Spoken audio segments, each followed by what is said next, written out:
And the media is very complicit. And I say corporate mainstream media is extremely complicit, if not the cheerleaders, to keep this thing going. They're very dependent on it as well. The advertisers won't buy if there's nothing to sell. Adapt 2030 Mini Ice Age Conversations covers changes in our climate due to a new and intensifying grand solar minimum. And the media overlooking, downplaying, or burying cold weather changes occurring on our planet. This is in order to keep the global warming agenda steaming full speed ahead. I do this podcast and radio program because we need to begin conversations on how to adapt our food growing strategies long before 2030 as agricultural zones shift, affecting global crop output. But very few mainstream media outlets are talking about the most important issue of our time: cold weather crop losses. Our sun is going through a 400-year cycle, which has effects on our weather patterns as our magnetosphere weakens and the jet streams go out of flow. It's not CO2, it's not you, it's the sun. Are you ready to thrive in the grand solar minimum? Then join me for Mini Ice Age Conversations. I'm your host, David DuByne.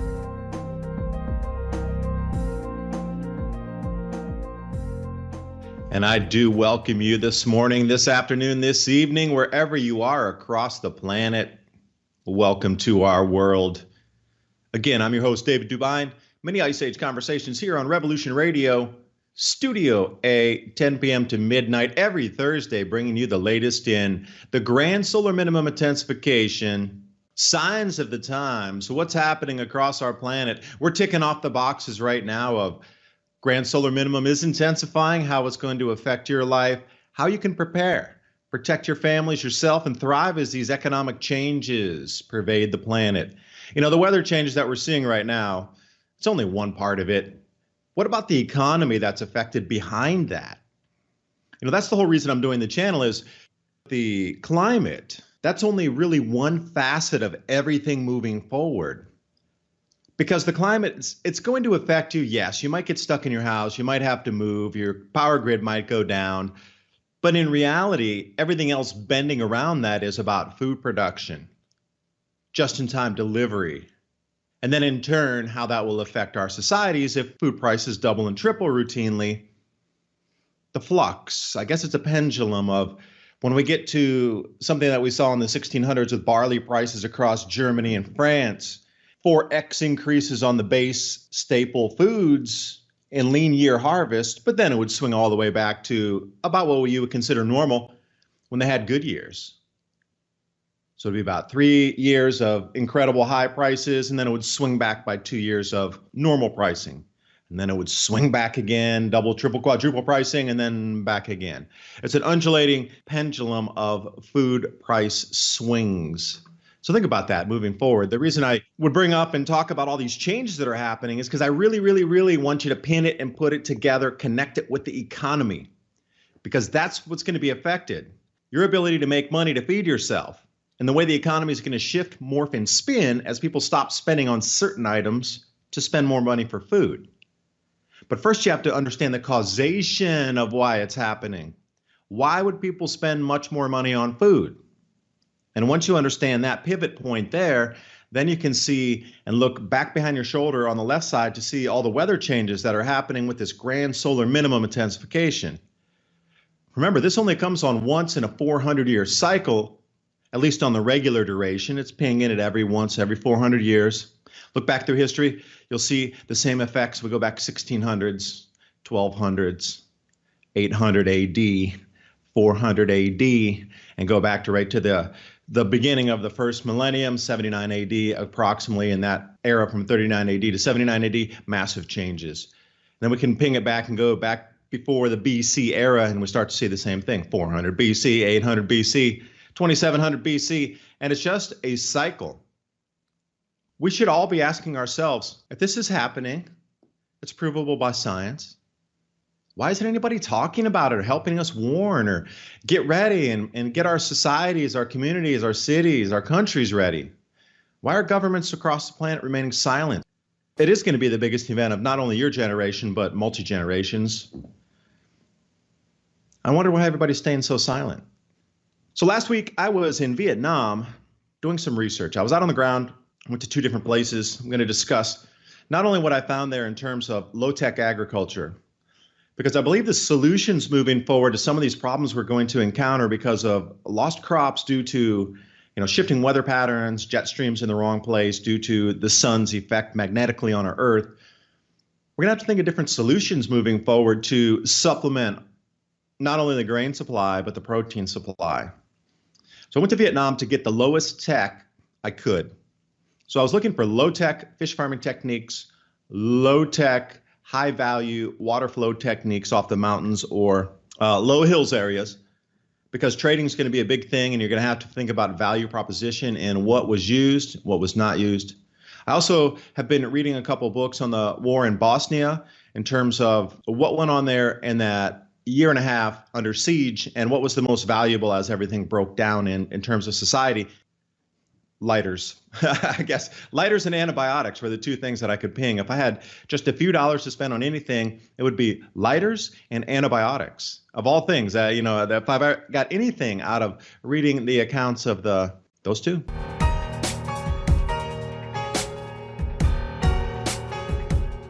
And how prepared are you for the transition into the grand solar minimum? Are you prepared for emergencies? Our friends at My Patriot Supply do have emergency survival food, the 2-week grab-and-go food crate or the 4-week food supply.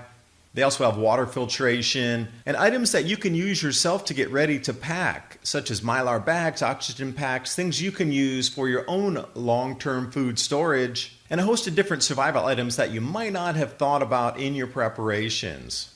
Use the Adapt 2030 link in the description box below. And while you're there, take a look at the selection of heirloom seeds, because you are going to have to grow some of your own food moving forward into the Eddy Grand Solar Minimum. Take back your peace of mind by knowing that you're prepared when others might not be.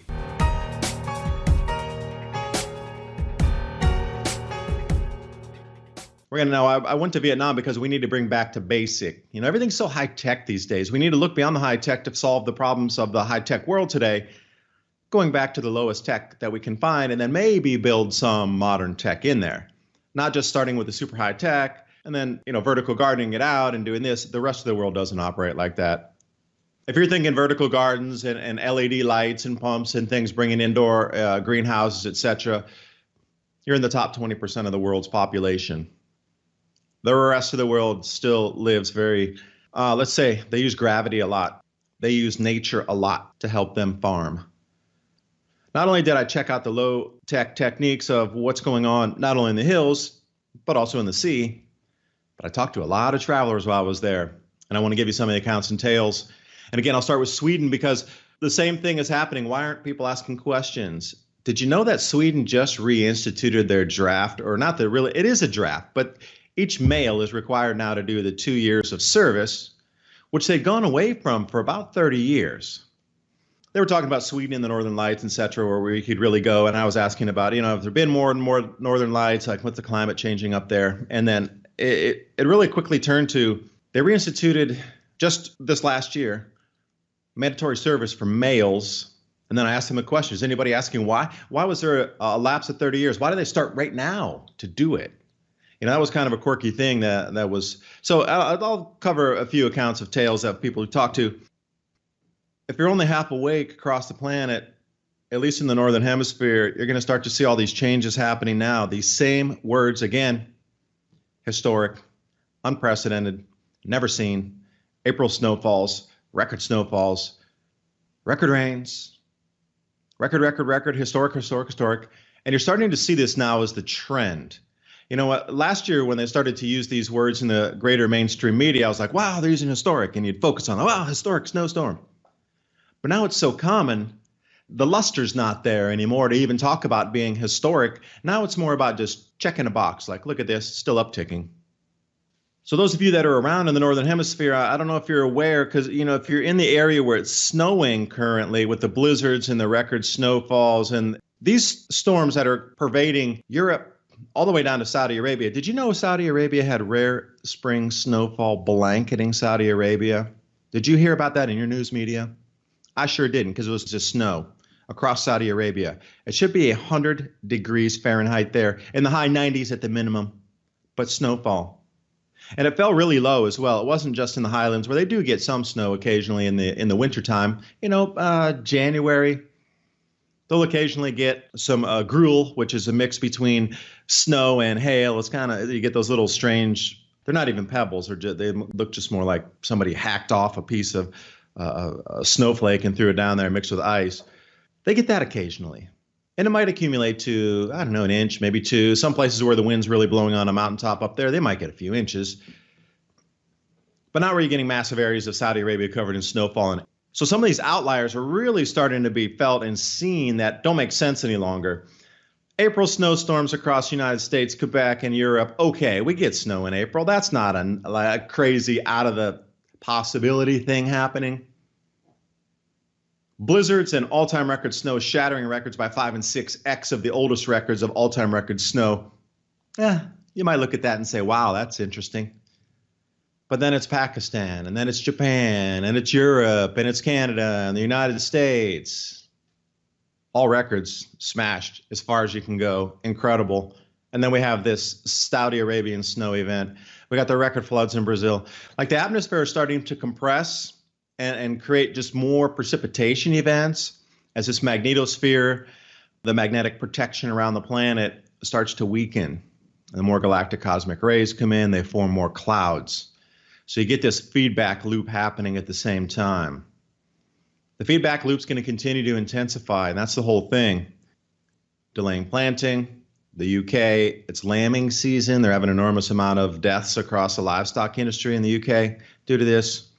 Precipitation, as well as snow and blizzards in the same areas that were hit by the all-time, just devastating, unbelievable flooding.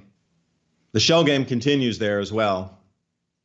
The USDA, I'll quickly touch on this before we move into the current weather, because there's so many warnings out there, it's mind-boggling. How many warnings are there across how many continents? And you're not going to get to the store for supplies type of information and events happening. If you've been following the massive record rains that have swept down the Mississippi and inundated huge storage facilities further down past Mississippi into Louisiana, etc. But the USDA, what they quickly did to try to calm everybody's fears, not spook markets as to what happened and how devastating it is, they're doing anything they can in the USDA to try to assure you that, hey, in the future, don't worry. Everything's cool. Everything's good. Keep working. Keep saving for retirement. Because if you don't do that, that's another effect on the economy, people pulling their money out to get ready for the grand solar minimum. So across the world's news media, they are going to do everything taking you kicking and screaming to keep you in your box. You go out of your box, the economy collapses, and they don't want that prematurely to collapse. And what do I mean by that bold statement, David? As I was told by a traveler from Switzerland. People in America, well, I should say the world, the banking system that they're using is built on fractional reserves. And every dollar you put in allows banks to loan out exponential amounts of that. Could be 10x, 12x, 20x. So for every dollar you put in, they're able to loan, let's say conservatively, $10 out on something. Building project, infrastructure, real estate, home loan, student loan, whatever. A dollar in of your money into a bank allows $10 to go out the backside conservatively. It's more actually, but I'm just being very conservative with 10. The inverse is so true as well. You pull a dollar out, they need to subtract 10 back. Now, with the amount of money going in and out currently, with the, your $20 here, your $200 for the weekend to go out and eat and do whatever, that's really not big. Even $1,000, $2,000 out from your side, that's not really big. Somebody else put a couple grand in after their paycheck, and so it's balancing everywhere. But when it comes to the point where this realization of the planet comes in and they understand about the food pricing, the mechanisms driving all the weather systems, that's not CO2, it's based on the sun, the paradigm, the way that we're thinking completely changes. When this happened, people do start to pull vast amounts of money out of the banks to prepare for this, and it doesn't get re-injected back in. This is what they're trying to prevent. And the media is very complicit, and I say corporate mainstream media is extremely complicit, if not the cheerleaders, to keep this thing going. They're very dependent on it as well. The advertisers won't buy if there's nothing to sell. I want to take you back to 2007 and 8, 9. This is about the best way I can describe it. These same mechanisms are going to happen. The credit would lock up, the credit would freeze. That will affect your food deliveries into the stores. Nobody's buying cash and paying cash in a foreign country for a container of, let's say, canned beans and ship it in. Nobody's paying cash for that. Everything's on credit. And the lower the credit is, the lower the credit rating, the lower whatever, it could be a company, could be a country, that credit locks up. Like, just go back to 2009 and see what happened. Now, the whole catalyst for that event was rising fuel and commodity prices. The problem is fuel is so easy to alleviate. You can carpool, you can take a bus, take the MRT, or an underground train, subway in the United States. Ride a bike, walk, if you live close enough. There were many solutions to overcome that problem because not everybody drove in America or in Europe anyway. Or across the planet. Not everybody drives. A lot of people started to carpool in the same neighborhoods. Hey, we're going to the same office building district. The four of us get together, we split the fuel costs. Great. I don't see you cutting your meal into 4 sections and sharing it out, though. I don't see you cutting your piece of steak that you would normally eat by yourself, or chicken or whatever it is, or a plate of pasta into 4 sections and sharing it with 4 people every day. That's called getting hungry.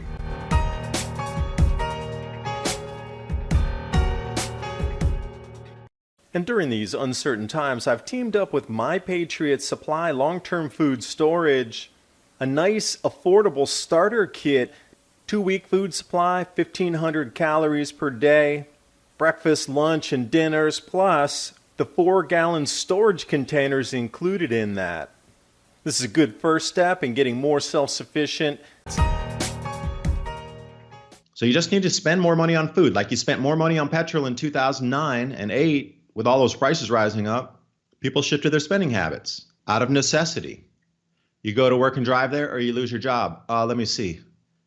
I think I'll use the petrol, even though it costs $6 a gallon, which, by the way, for anybody in the United States, is extremely cheap. It's still $4 in many places across the planet. $4 is the normal range, $4 to $5. During 2008 and 9, some of the prices out in these areas were up to $10, $11 US a gallon. You thought it was difficult in the US with $6? Try 11.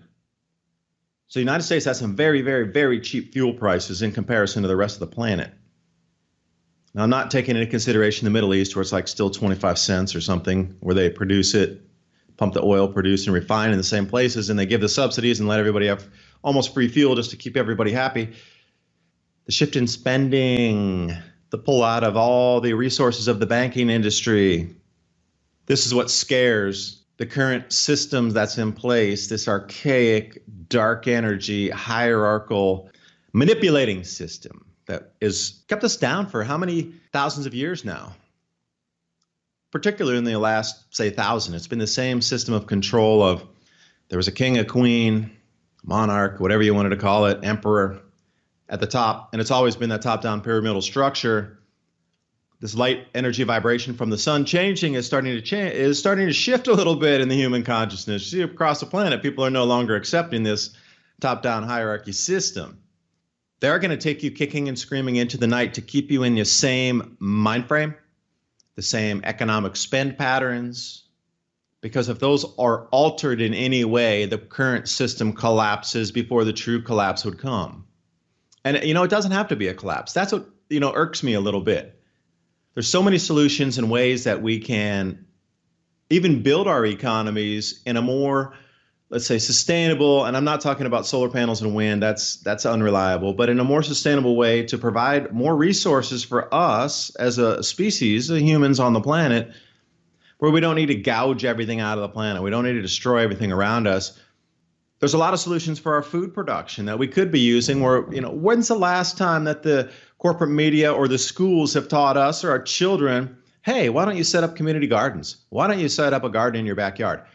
That stuff was taught routinely in the 1930s and 40s. Now they want to put in trees to capture CO2, but it's a CO2 capture fake machine tree that costs something like $8,000 for one, and it pulls out, I don't know, a couple kg of CO2 per day. They're fake trees to pull CO2 out of the air. What is the insanity? Why don't we just plant more real trees? What happened to that whole 1970s, let's plant a lot of trees to protect the environment? Again, What is with the corporate media just dissuading from everybody from being anything self-sufficient, using natural solutions to all the problems we have? Like instead of spending hundreds of billions of dollars on all these ridiculous CO2 capture storage device conferences where everybody flies in planes to go there and then they put more CO2 up to go attend a conference that says use less CO2. All the devices being manufactured, retrofitting factories, all the CO2 involved in the production of it, the delivery of it, manufacture of it, the extraction of the minerals, all of the CO2 involved in that to make something that eventually 25 years later breaks even on the amount of CO2 produced during the manufacture process until it actually really takes 1 kg of CO2 out of the air. It's about 25 years on these trees. They're ridiculous. And the CO2 capture storage units, I mean, they're so small. I mean, they're going to do nothing for the atmosphere. Why don't we take those hundreds of billions and use them for massive tree planting programs across the planet? Why don't we use this for seed subsidies and like courses so people can start to learn how to grow food in their backyards so we don't have to rely on supermarkets as much? Free courses. Why is there not government free courses on how to grow everything from X, Y, and Z? And garden planners, like that should be a new job. We got urban planners, awesome, but the government should be supporting garden planners. You know, you got to go to private industry or private people to do this. Why isn't it on the government side? And everything's pushing you away to get into this massive system of more control. And I'll bring you back to the beginning of the program and say, why is nobody talking about this? Why are the warnings not out? I mean, we got all these massive snows and things, which I'll cover in a second. But this paradigm, they're so tightly, the tighter they're trying to control it, I guess, the more that you're going to slip through the cracks, I guess. But be forewarned that the more these changes are in front of us, and now it's just so blatantly in front of you. I mean, it can't get any more obvious at this point. It really can't. The Grand Solar Minimum forecast was for intensifying record cold and intensifying record snowstorms moving forward to the point where we're going to lose crops. We're not going to be able to feed the planet by 2023 to the point we do today, and there will be global famines and food shortages. Now, what we're seeing now, just this year alone, is right on track. And last year was a true amplification year, and everything is right on track with the Grand Solar Minimum forecasters, the astrophysicists out there giving you a year-by-year play of what's going to happen with the intensification. And some smoke and mirrors crystal ball ain't too crystal with the CO2 because IPCC can't look into a crystal ball. It's too smoky and foggy in there. They can't even give you a real forecast. Oh, around 2100. Oh, around 2150. Oops, we missed the sea ice. We've got to push it back to 2049 now. Oops, how many times have they missed on their forecasts? For the Grand Solar Minimum forecast, that's been pinging at 100% moving down the road. Ping, ping, ping, ping, 100%, hitting every time. If that was a Vegas bet, they would be winning 100%. They'd be probably kicked out of the casinos because they're winning too much. Every time they place a bet, they would be winning. The Grand Solar Minimum intensification timelines, using the sun's magnetic fields to predict what's happening. Mathematics and science. Recurring cycles of history.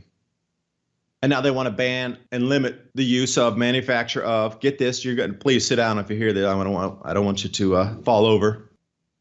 To combat climate change, they want to limit the use and manufacture of CO2 fire extinguishers. Now, the ones that are already out there, they're not going to remove. But the new mandates, when they do replace them, will be halon or some other type of non-CO2 based fire extinguisher or fire suppressant. Now, the insanity of that alone, if we're getting to the point where they're making news stories about banning fire extinguishers that have CO2 in them or limiting the manufacture of CO2 fire extinguishers to combat climate change, I think they completely lost their credibility and lost the plot at that point. So they're really trying to tell you that a massive fire that's going to start and put unknown amounts of CO2 when a house is burning down or a kitchen's on fire or some other type of massive fire that could result from a small fire that got out of control. It's better to not have a little fire extinguisher there that's, how many kg of CO2?